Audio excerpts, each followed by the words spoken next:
Welcome, everybody. Today we're joined with John Sawyer, who will be speaking today on truth and power, advocating climate policy and action. And I'll leave it to John to tell you a little bit about himself and maybe further on what he will be speaking about today. Thank you, John. Okay, hopefully I can share my screen.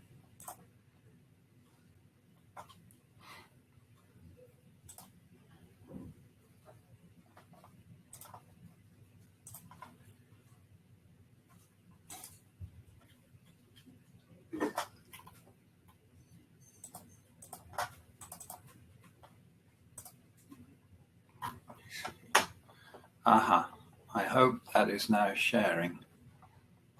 Someone can tell me it is, that would be great. Yeah. I can't see myself. Disconcertingly, I can't see myself, but I assume I look as wonderful as normal, so I will begin. Hi, everybody. Thanks for joining today. My name's John Sawyer. I'm in Hong Kong. So good morning, good afternoon, and good evening, wherever you are on the planet. I work for a group in Hong Kong called Carbon Care InnoLab. We do various community-based projects on climate, particularly. We do some stuff on helping institutions with solar panels and feed-in tariffs. We do some incubators for young people who've got good environmental ideas on things like cycling and tree planting initiatives. And we also do some policy advocacy, and that's what I'm going to focus on today.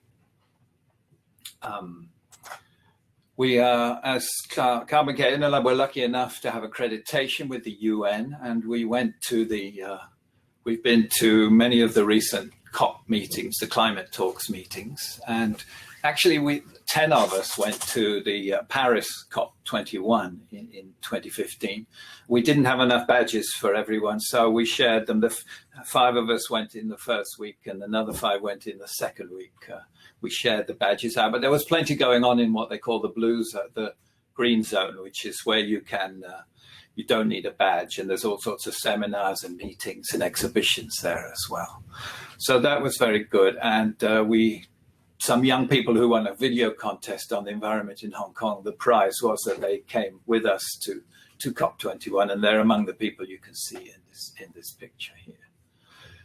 And of course, it was at COP21 that the Paris Agreement was signed, and this was very important. Some environmentalists felt it didn't go far enough, but it's the best we've got, really, and it's quite a short document. I think it's about 11 pages plus 13 pages for the implementation plan. And for a UN document, it's really quite readable.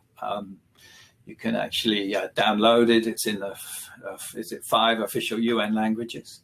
But the crux of it, of course, is the Article 2, and that's the holding increases of temperatures to 2 degrees and pursue efforts to limit them to 1.5 degrees.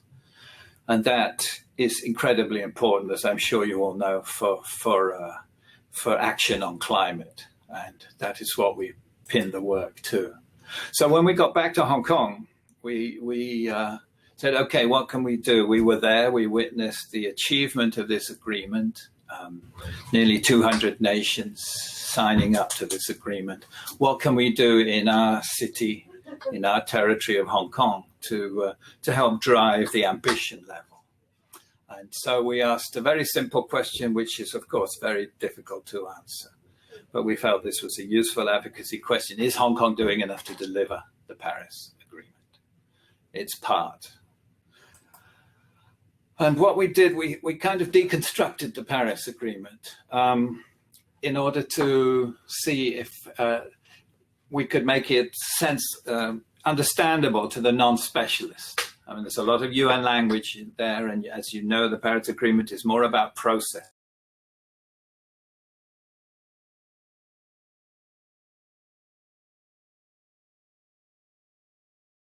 I think you've just put yourself on mute, John. So just take yourself off mute.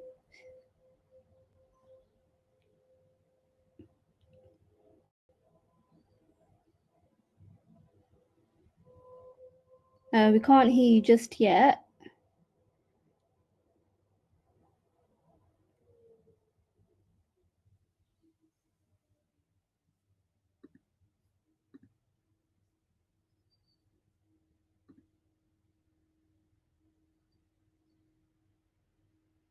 Just at the bottom. Yeah. Oh, you've muted it again. Then, because I didn't. Oh no, okay. It's fine now. I just clicked on and it went off again because someone else is doing it. Sorry about that. At what point did you lose me, or did I lose you? Hello? Exactly when I said that we couldn't hear you anymore. I've got a thing to click saying turn mic on, and my mic is indicating on. Yes, we can hear you now. Okay, it's indicating it's on all the time. It's green. Someone may have turned me off because I didn't touch any controls at all.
Sorry, everyone. I think John is going through some technical difficulties, but he's back.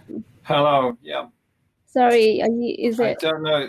Right now? I didn't turn the mic off. Someone may have done, or just the bandwidth may have crashed. But I'm at the office, so the bandwidth should be quite good. Sorry about that. I'm not sure how it happened. Don't worry. Just continue as normal. Just share your screen. Okay. Yeah. All right. I will try.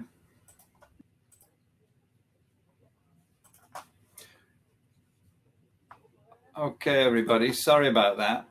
So here we were deconstructing the Paris Agreement into 5 simple questions, which we think cover really the breadth of the agreement. The first is the most fundamental. Are we cutting Hong Kong's greenhouse gas emissions fast enough? This is a fundamental mitigation question. Are we reducing greenhouse gas emissions in line with the Paris Agreement, which broadly now we've brought it at 1.5 degrees since the scientists who feed information to the UN, the IPCC, have done their 1.5 degree report. Most of the organizations in the world say the target now has to be 1.5 degrees because of the implications on food and biodiversity and everything else, and weather extremes of 2 degrees. So are we cutting Hong Kong's greenhouse gas emissions fast enough? First question. Then fundamental one of that, are we developing renewable energy? Third, are we using more energy more efficiently in Hong Kong, particularly in buildings and transport, which use 86% of our energy in Hong Kong? The fourth question is, are we creating a safe and healthy city? That is the adaptation question within the Paris Agreement. And the final question, are we developing the right financial resources, technologies, training, and governance systems? That, if you like, are the structural questions that enable the 3 mitigation questions and the 1 adaptation question. So we reckon this was the Paris Agreement, more or less in 5 questions. And the communication of this is always complex because, as you know, climate change is a complex, or some people call it a wicked issue. It's an economic problem, obviously, in terms of marshalling financial resources. It's a technological problem, changing to clean energy. It's a moral problem. of protecting the planet for future generations. It's an energy problem at the heart of mitigation. It's a social justice problem. It can be seen as an ideological battle or a hoax. It can be seen by religious groups as protecting God or the God's creation. It's a governance problem. People call, is there enough political will to do this? So depending how you look at it, climate change there are many entry points, we believe, to this issue. So we have a model of change. We said, who do we want to influence? Obviously, fundamentally, we want to influence our own government in Hong Kong to have higher ambition to reduce greenhouse gas emissions and to create a well-adapted, climate-ready city. We want to influence other city governments in the region, so there's some peer exchange. The national government in Beijing, which in turn, of course, will influence the Hong Kong government. The city-focused climate change organizations around the world, ICLEI and the Global Covenant and Compact of Mayors, and C40 cities, which Hong Kong is actually a member of. Media and the public, of course, we want to influence them because that's a way of influencing, in turn, our own government. The business sector, the leaders can show what is realistic and still feasible, economically feasible, but still realistic in terms of action, especially the leaders. And then NGOs and community groups, who in turn, of course, influence both the media and governments. So those are our targets, and those are the people we want to influence by trying to address those 5 questions. So we put out this report, mostly virtual, on climate action. In 2018, we did the first one. The technique we use for this report is to rank Hong Kong. Ranking is an old policy advocacy technique, and it works very well. You've seen many of them. I used to work for Oxfam on human development and emergency relief. Here's an example from them of food companies, scoring them on diversity and safety and so on. And nobody, of course, wants to be at the bottom of a list, at the bottom of a ranking. So we decided we would rank Hong Kong. So here's an example. And we didn't really want to rank Hong Kong with sort of the, Copenhagen and Vancouver and the cities that are doing amazing things, because everyone going to say, well, that's easy. You rank with the best around the world. So we chose other regional major cities that are most of them coastal. And we ranked Hong Kong against Singapore, Seoul, Tokyo, Shenzhen, and Guangzhou in mainland China. And so here's an example we did on renewable energy, and you can see current levels of renewable energy. Hong Kong came last. And then 2030 targets, Hong Kong has a miserable 3 to 4% target in 10 years' time for renewable energy at present. So we felt this was quite powerful advocacy to try and push Hong Kong to have better targets. The fundamental chart, of course, is per capita emissions, and we did that. Singapore has a big petrochemical sector, so that yellow line at the top, it is more, there are more emissions, but of course, these are consumption-based emissions, and we buy our fuel from Singapore, but the carbon emissions belong to them. But even so, we're not good compared to, say, Seoul and Tokyo in terms of emissions. And emissions reduction, not seeing a lot of progress on that either. Then we looked at the curve. We got a reduction curve going down to 0 in 2050 from C40 Cities Arab study, which is deadline 2020, which was designed for cities. And they did curves trying to look more fair. So they did different curves for cities with high and low GNP and high and low existing emissions. We're high emissions, high GNP. This is the curve we should have. And we compared that. This is an interactive graphic.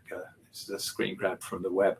And we tried to compare that to what the Hong Kong government's plan was. And there's an overshoot already by 2030. And that was the point we were trying to make. They're not in line, because it's not only getting to 0 by 2050, obviously, because if you bow outwards, you're actually emitting more carbon on the way down. You need to really be as concave as you can to emit less carbon on the way down to 0 emissions. Otherwise, you're using up the global carbon budget.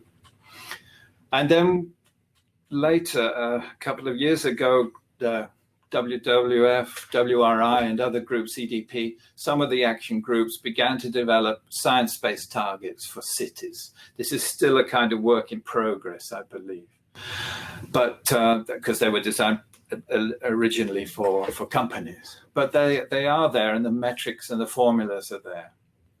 So we ran that calculation, the orange line for Hong Kong.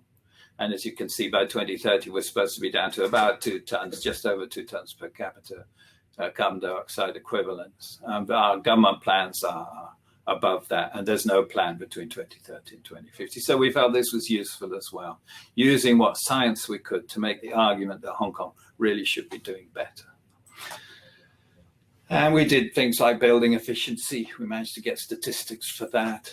And carbon intensity of electricity generation, Hong Kong very dirty compared to others. We're converting from one fossil fuel, coal, at the moment to another fossil fuel, which is LNG. But and you could see the renewables targets are quite small. And we tried to do something on electric vehicles. This is the transition. We're doing quite well. There are tax breaks for Teslas in Hong Kong. We were doing well, but they've removed some of those tax breaks. You can look at transport in a number of ways, we decided. The number of vehicles per kilometre of road, the percentage of journeys taken on public transport, the electrification of public transport. You can use different measures to see how cities are doing, but we did this transition to electric vehicles as an indicator. Adaptation question was difficult. To compare, to rank is difficult because you have different geographical and physical circumstances in different cities. Tokyo has quite a cold winter. We have a very mild winter. Singapore has no winter. So when you're looking at heating and issues like that, we're in the typhoon zone. Singapore is not. So typhoons are an issue for us, but not for Singapore. So comparing adaptation was difficult. But what we did was take the main climate issues and look at the ones that impacted Hong Kong. Obviously, heat-induced illnesses, working outdoors and things like that. And then vector-borne diseases, dengue fever, more malaria that's spreading because of hotter average temperatures, water shortages, fire risks, floods, landslips and typhoons, and heavy rainfall or sea level rise, coastal erosion and flooding from sea level rise, biodiversity loss, and then the actual adaptation, emergency response, and disaster preparedness planning. We are in, Hong Kong is here, and there are major cities, Macau, Guangzhou, Dongguan, a huge proportion, tens of millions of people live in the Pearl River Delta, and it's one of the most at-risk flood zones in the world. And a huge, I think up to 20% of China's economy is also the factories and the manufacturing in the Shenzhen and Zhuhai free trade zones are also here. So quite serious risk. And these charts that have been done by Climate Central show the central business district of Hong Kong at high risk at 2 degrees of flooding the ground floors of all major banks and the finance sector and offices in Hong Kong. So it's a very real issue, and we tried to illustrate that. So what we decided, it's very hard. Some measures of adaptation, people count up policies. How many policies do you have? But 5 bad policies don't add up to 1 good policy. So we're trying to develop a way of looking at the key policy issues for each hazard. So, for example, for typhoons related, is there policies targeting the most vulnerable and at-risk people? How are the sea flood defenses? Do we have sea level rise modeling? Is there a post-typhoon recovery process? Do we have hazardous infrastructure? Are there resilient measures in buildings against winds and landslips? Is there public education, including drills? So these are key policy areas to try and protect against this hazard. And we did that for all those hazards I mentioned before, the full range of these 7,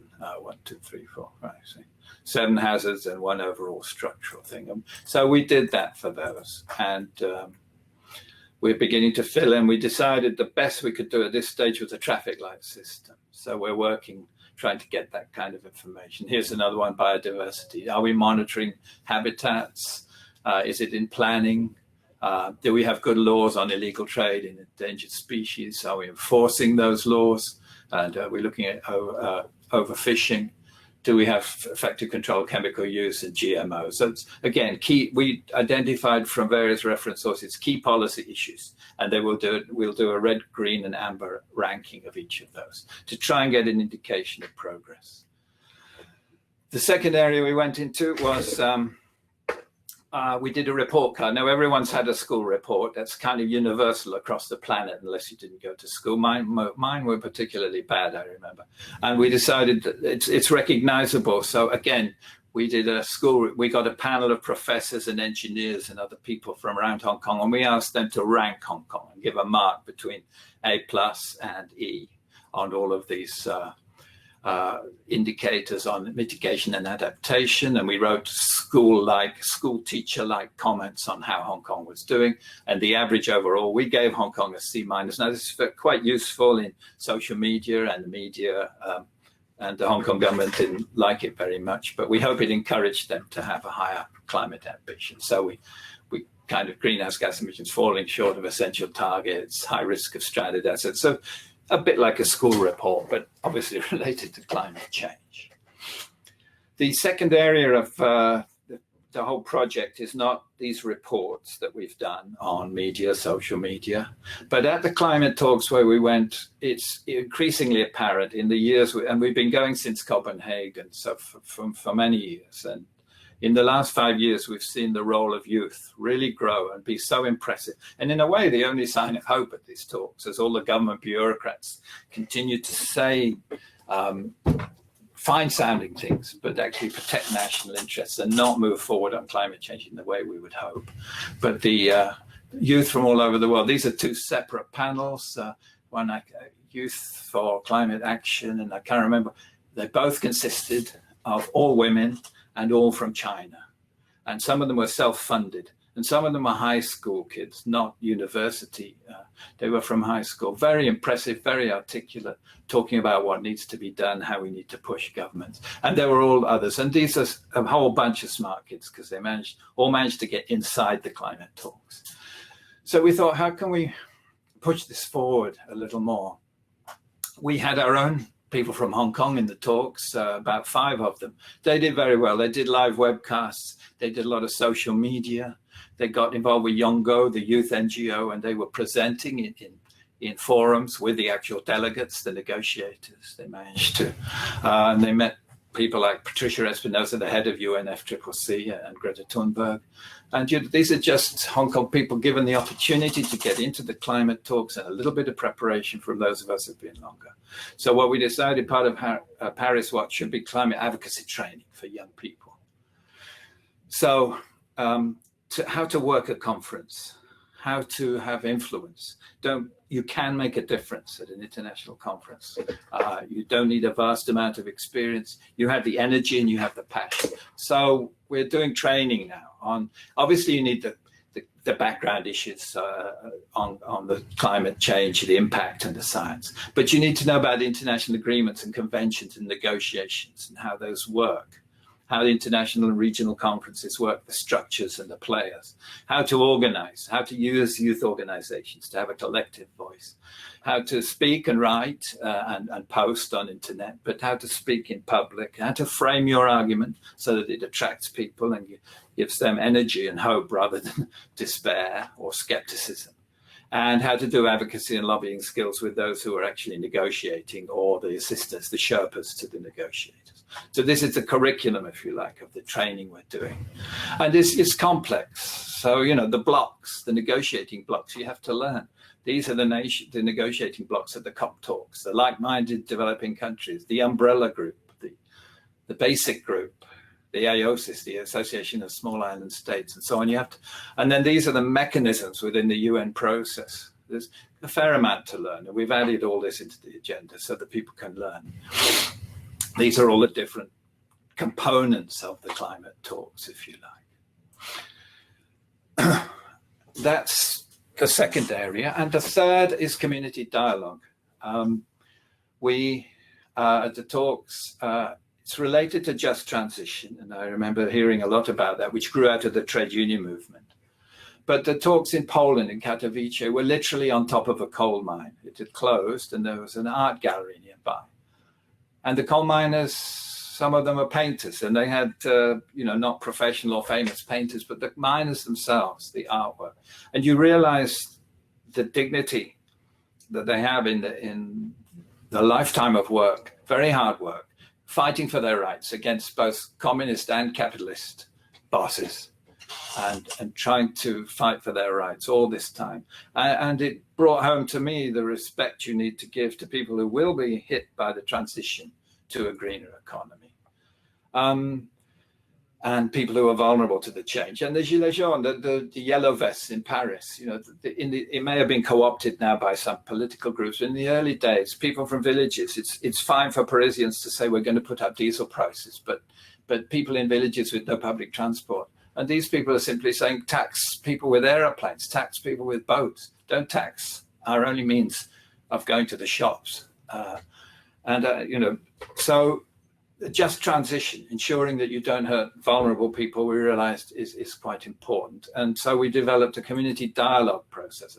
Of course, there are new jobs in renewable energies, in the green sectors, but there are also old transitions. Now in Hong Kong, we don't really have an energy sector. So there are not a lot of people in fossil fuel industries that are going to lose their jobs. So it's also a just transition about prices.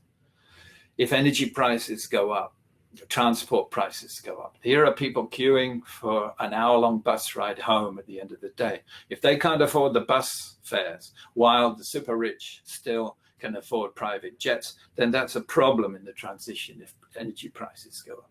Similarly, we have a waste disposal program introduced by the government, which is going to be was going to be based on buying disposal bags, but it was kicked out of the legislature by legislators who were genuinely concerned about its impact on poorer people. So there are social issues that have to be taken into account when you try and take measures on environmental action. So what we did, we decided we needed to have community dialogues on climate change issues and look for the co-benefits rather than the trade-offs, the co-benefits from climate action and social action. And we looked at various groups. Housing is a huge issue here. Livelihoods, we'll deal with unions on wages and decent living. Transportation, healthcare, we'll look at labor rights as well. And we'll look at women and equal opportunities issues, combining with academics and local grassroots groups and civil society groups to have a dialogue on what are the risks to these vulnerable groups of climate change and how can we make sure that the social action that we take to improve their livelihoods is combined with climate action. The first one we did was on housing. And you may know Hong Kong, we have about 200,000 people in what are called subdivided flats. These are amazingly tiny spaces, sometimes about 2 meters by 2 meters. People live in there, or the cage dwellers who simply rent part of a bunk bed that can close so your belongings are not stolen. And this is a big issue. It's a huge issue for Hong Kong in terms of prompting the government to improve these situations.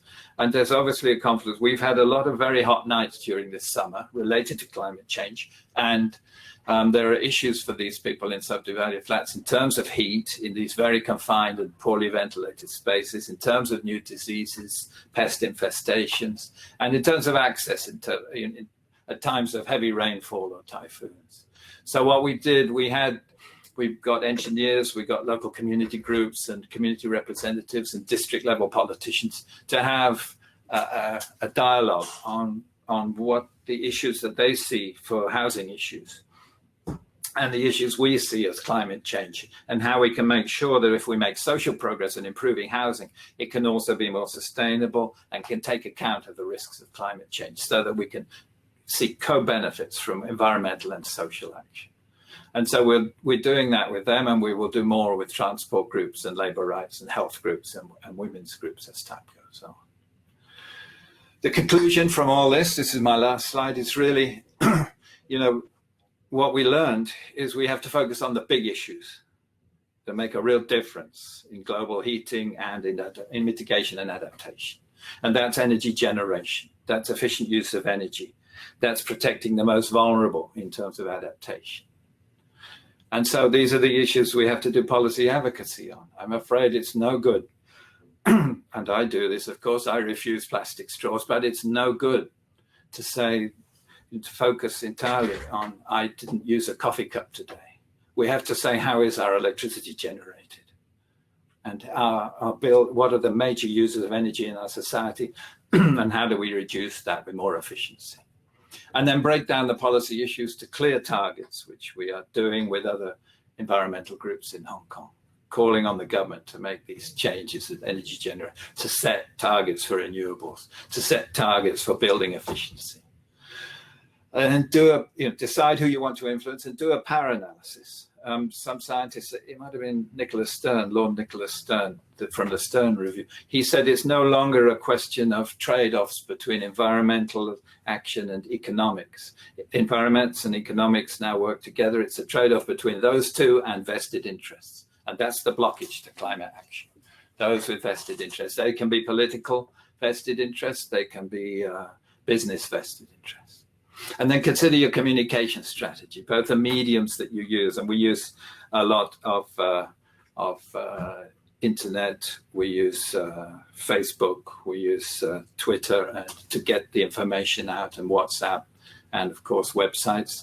But we also use the existing media, radio, television, print media, and so on. And the message in terms of safety, for adaptation, it's about protecting your family. It's not about sacrifice. And so the medium and the message, the framing of that message, we found is very important. And ensure that vulnerable groups are involved in the framing of the strategy and the decision, and so that you don't have a trade-off between social action and environmental action, because time and again, governments and business will tell you, oh, we have to make a choice. We can only do so much because the budget priorities are for solving immediate social problems. We say you can do both at once. So that's a very quick introduction. Sorry about the breakdown in the middle, to what we're trying to do and how we approach this in Hong Kong and in some other cities in the region. So thank you very much. Thank you so much, John, for such an inspiring talk on, I found it so inspiring how you're such a cog in advocating for change in climate and policy. And yeah, I think that was super inspiring. And I just want to let everyone know that they can pop questions for John in the Q&A box. And I'm going to start off by asking you, since we have quite a large audience of young people within our festival, how can those young people continue sort of their motivation in advocating for climate change and policy change? What can they do in order to be part of a drive and a force for change in society? Okay, well, I hope I've given some clues in what I said. By the way, it's very nice to be able to see my own face again, as well as everybody else's. It's quite disconcerting just talking to a screen, to your own PowerPoint.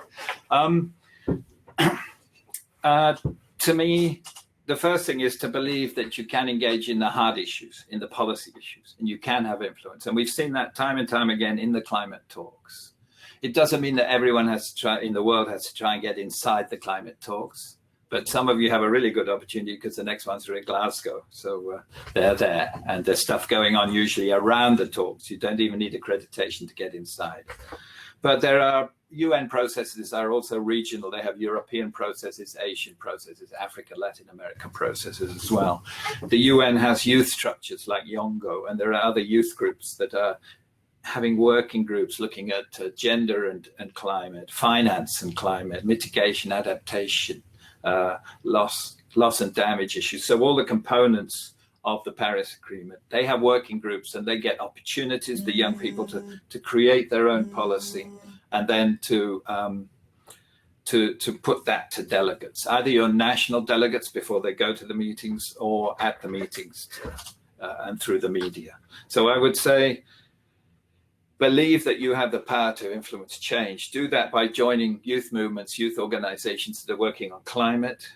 And in your own lives, do it in the institutions you interface with every day, local institutions, your place of work, your place of study. I believe you can make a lot of difference. I'm not a believer, of course I do it myself, lifestyle change, but I am under no illusions that that is actually my contribution to climate change. I compost food. I recycle 5 different types of plastic at home. I carry my own drinking flask. I don't use plastic straws and take away stuff, even during the lockdown. I have my own Tupperware. But that is not, lifestyle change is not the answer to climate change. It's actually promoted, and some of the lifestyle recycling is actually being funded by the fossil fuel companies to say that the responsibility lies with the individual. And they would be very happy, the manufacturers of plastic bottles, to think that it's the people who purchase the plastic bottles who have the responsibility for the problem. That is not true.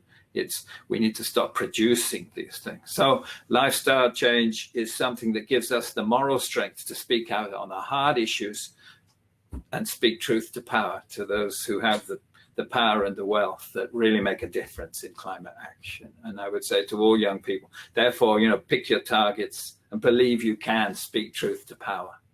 And it's not just about changing your habits at home. Thank you for that. Vicky has asked you another question, and she said, I lived in Hong Kong in the 80s to 90s and was very involved then with the permaculture organization. This talk feels surreal and somewhat generalized / disconnected in the context of crushing of Hong Kong's democracy and its tear gassing, banning and arresting of free speech and assembly of who we are. How are you addressing this, and is anyone listening to you? It's quite a direct question. Yeah, now we live in an environment with a lot of social tension at the moment. And we live, of course, with the COVID-19 lockdown as well. These are important and serious issues, and you have to take account of those. Nonetheless, we know, and I believe many of us fear, that climate change could sweep away any gains we make in terms of quality of life, standard of living, housing, and it could lead to even more authoritarian regimes struggling themselves to cope with the fallout of large-scale migration, food shortages, water shortages, and all the things that people like the World Bank warn us about. Therefore, you cannot just deal with issues in a linear way. My belief and my commitment is to working on climate change. I respect people who are working on other issues, equal opportunities and the like, but I do believe this issue can literally wash away. Climate change can wash away human development issues, human rights issues, labor rights issues, and all other issues. Therefore, we have to, at the same time, address this issue.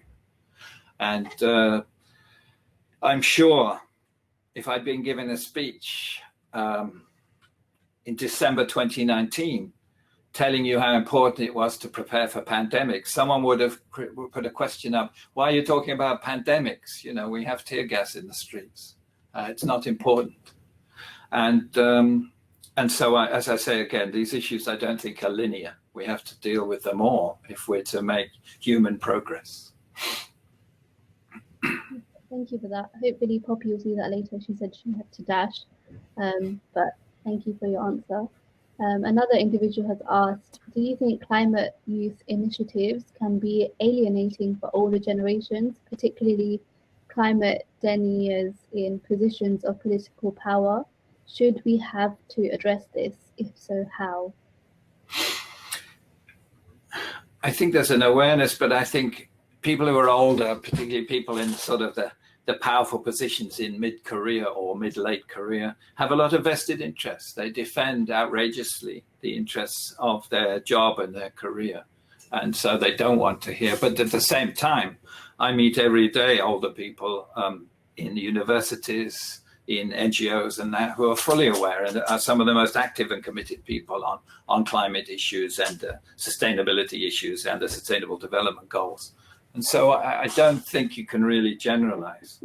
But what you do, I think, and looking at the climate talks, the delegates there, they probably started out very committed and very worried about climate, but they get into the minutiae of the negotiating blocks and the details of the agreements. And I mean, there was a point when they were trying to write the Paris rulebook when there was something like 500 paragraphs still in the margins, trying to decide the wording to bring it in. And I think those negotiators probably get bogged down in the detail. And what they need is the young people to shake them up with strength and energy and passion and say, it's not about this word and this paragraph and that paragraph. You must take climate action. We must, country by country, city by city, company by company, get emissions down so that we can keep temperatures below 1.5 degrees. And I think that's really important. So, yeah, I haven't been a young person for a while. I may identify as an 18-year-old, but I'm not. And so it's important for young people to remind those in positions who are well-meaning, but rather bogged down in the process, that there is an end goal that's more important. And someone like Greta Thunberg does that very well. She cuts through all the bureaucracy and just says, you're not doing enough. You haven't done it. You have let us down. You've broken your promises. And I think that's really important. But there are good people there, older people who are trying, but they just need shaking up and reminding of the objective, not the process. Thank you. Our next question is from Andy. Do you want to ask it to John, Andy, by coming onto the stage? Oh, there's a stage. That's where we are now. Andy. So yeah, I was curious on your thoughts. In the talk we had earlier, they mentioned that there was debates happening about degrowth and the limits of the resources of the world. And these debates were happening in the 1970s, which was a surprise to me because it feels like quite a recent thing. And I guess my worry is the Paris Agreement and talks about climate change and climate crisis. Do you think enough action's being taken, or do you think 50 years from now will be, it'll just come in a cycle and we'll still be discussing things? Yeah, I remember the original Brundtland report, Limits to Growth, and people said, what nonsense. And there was a lot of pushback from developing countries saying, how dare you, intellectuals in the West, tell us that we can't grow and we can't develop like you did in the height of your period of colonial exploitation, if you like, where you were taking resources. And now you're turning around and saying we can't have cars and fridges. And in the 70s, that sort of worked, but I think things have changed. We still have to make sure, and that's why there's the UN principle of common but differentiated responsibilities. In other words, fair shares of climate action. The countries that have been emitting greenhouse gases for longer and are wealthier in terms of either GDP per capita or even the Human Development Index, meaning life expectancy and education levels, have to do more, and they have to do it sooner. And that's what is, but everyone has to do it. Because we all need to get to net zero or even zero by 2050 if we're not to have real problems with food and migration and social unrest and sea levels and extreme climate events. So I think that it's very important, yes, the concept of fair shares or common, in UN parlance, common but differentiated responsibility. But I think what has changed is that developing country governments accept and understand that they will actually be hit hardest and hit first by the impacts of climate change. That was very abstract in the 1970s at the time of Limits to Growth. But now, we see the rising sea levels. The Pacific Island nations see that. Bangladesh sees that. Pakistan sees that, the floods. And it's not a theory. It's real. The news is on our side. And they also see, of course, the fires in the permafrost and the peat bogs in northern Russia and in Australia and in California at the moment. And they know that could impact them as well. So I think it's a very real issue now for everyone. And so we need to ask the questions, yes, what are the limits to endless growth? Or Greta Thunberg calls the myth of the fairy tale of eternal growth, I think she said. I think she's absolutely right. But we do need to get people into decent housing and education and with healthcare in a number of countries. But we can do that with a low carbon economy. There's nothing to stop us. In fact, there's huge opportunities to do that in a low carbon economy, to give everyone their basic needs. But as the Oxfam report produced last week said, the top 10% of the world have emitted 50% of the greenhouse gases in the world. This massive inequality. And that has to be adjusted, I think. What's going on? We see the gap in these gaps manifest themselves in terms of wealth and income and in many ways. So the people at the very top, of course, they can make sacrifices in this transition period. We can't all fly around in private jets and in absurd four-wheel drive sports vehicles that look more like trucks than cars. But at the same time, we can grow. We can do the necessary growth to make sure children have health and education all over the world in a greener economy. And of course, part of health anyway. A greener economy will be more healthy anyway.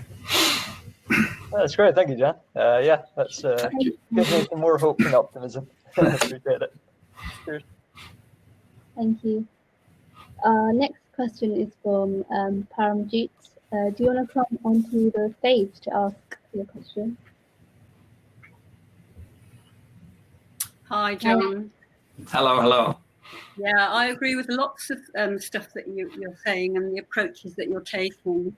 I love the way that you've simplified the whole area and broken it down to some of the essences. The power analysis is really, really important, and focusing on vulnerable groups. But I think that we're still learning about like the processes that are effectively going to provide the framework to get from A to B. And I think one of the things that we're learning is that it's not about a dichotomy like this or that. Processes that can open up like lots of different possibilities that people can then kind of look at and decide which ones are the ones that really correlate with what their values are as a person and as an organization. And I think that traditional negotiations have focused more on, do you want to do this or don't you? And there are kind of more modern, expansive negotiation techniques that are being developed. And one of them is the nonviolent communication people, Nikki Kashtan in America has developed, I think, what she calls convergent facilitation. And there are going to be others as well. I mean, I know of some people who are looking at this, and a lot of research is about what you're doing. You're actually doing the doing, learning as you're going along, and it's about kind of getting together with those people and expanding all of our areas of influence. Yeah. I have an I'm not sure there was a question there, but I have a response. About the better negotiating. Yes, after the Bonn meeting, the Bonn climate talks were actually meant to be hosted by Fiji, but they decided very wisely they didn't want 30,000 people trying to get to Fiji and back, so they were hosted on behalf of Fiji in Bonn in Germany, but the Fijians introduced the concept of Talenoa. And that is a traditional problem-solving technique in Pacific Island cultures, where you sit around and you tell stories, and you try and do it in a non-accusatory way. And the UN invited people to hold Talenoas all over the world after this, with 3 questions: where are we now on climate? Where do we want to get to? And how do we get there? Those are the 3 questions the UN, with the help of the Fijian delegation, put up. And we held one in Hong Kong. So when I showed you that slide of the people sitting in a circle, that we had some professional helpers who are facilitators and who know how to facilitate meetings. But they did the Talenoa dialogue for us and as well. And we got people who didn't all agree in the room. And we put these 3 questions, and these people with professional expertise in facilitation and dialogue facilitation did this. And we found it very rewarding, and we're using some of those techniques in the community dialogues with the housing groups and the women's groups, using the Talenoa principle of tell stories, and try not to point fingers. Say where you want to go. Don't play a blame game. Try not to have a blame game when you're talking together about solutions. Where are we now? Where do we want to get to, and how do we get there? And tell stories if you can. So So the more we can promote like those techniques that are working, and say that, look, we don't have, or it's no longer the paradigm of like this group have got all the answers and this group doesn't know what they're talking about. It's about kind of a different mindset and promoting. I hope so. We're in a very polarized world at the moment. We have a lot of very bad leaders in the world, unfortunately. I won't name names. And there's a lot, and they're sowing a lot of division between and within nations, of fear and hatred, if you like. And we do need techniques, I think, to come together and say, no, we have a common future. Yeah. And we actually need to look for common ground and embrace differences and move forward together on the issues that we all care about. Because politics is, are you here or are you here? You have to make a choice, and we have to try and find ways of overcoming that. Yeah, absolutely. Thank you. Thank you. So I think that's the last question that we have. So we'll end it here. Thank you very much, John. I think a lot of people have benefited from your words today, and I think it was very inspirational, and I hope that the future generation to come has the same passion as you in advocating for climate and policy change, and that we all have, an actual future ahead of us. From what I've seen, they have, and I won't fall into Greta Thunberg's trap and say it's your responsibility. No, it's our responsibility. Those of us who've been involved. But we really look forward to you motivating us and pushing us on these issues so that we can do it together. Yeah. Andy has just asked, is there a website or somewhere we can read more on this? Yeah, I put it on at the end. Can I send you something so you can circulate it? I think you have the Carbon Care Inner Lab. All the documents and stuff like that are there, and our emails and that as well. I'm happy for people to write to me. But I can't really put it on the screen now, I think. Well, I could actually. In the chat box, if there's like a website link. Yeah, I can do that. Or I could put it on the screen if people would bear with me. I think it was there. There's a final.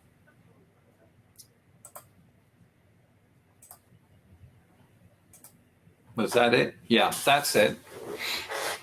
john.sayer@carboncareasia.com, and that's the website of the Carbon Care Inner Lab. Okay, thank you very much.